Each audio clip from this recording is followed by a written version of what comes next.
Hello, ഇന്ന് നമുക്കൊരു quick and easy തട്ടിക്കൂട്ട് റെസിപ്പി കണ്ടാലോ.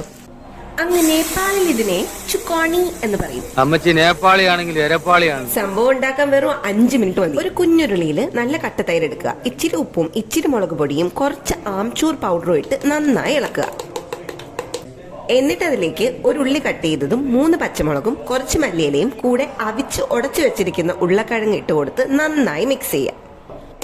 അതിനുശേഷമാണ് ഈ റെസിപ്പിയുടെ മോസ്റ്റ് ഇമ്പോർട്ടൻറ്റ് പാർട്ട് തടുക്ക അഥവാ വറുത്തൊഴിക്കൽ വരുന്നത്. എണ്ണ, കടുക്, കസൂരി മേത്തി, മുളക് പൊടി, മഞ്ഞപ്പൊടി, ദാറ്റ്സ് ഇറ്റ്. ഈ പറഞ്ഞ സാധനങ്ങളെല്ലാം വേണം. മിക്സ് ചെയ്ത് വെച്ചിരുന്ന തൈരിലേക്ക് ഈ തടുക്ക ഒഴിക്കാം. നേപ്പാളി ചക്കോണി റെഡി. നല്ല ചൂട് ചോറിൻ്റെ കൂടെ സെർവ് ചെയ്തിട്ട് കുഴച്ചടിക്കുക. അത്രേ ഉള്ളൂ. എല്ലാവരും ട്രൈ ചെയ്ത് നോക്കിയിട്ട് അഭിപ്രായങ്ങൾ അറിയിക്കണം കേട്ടോ.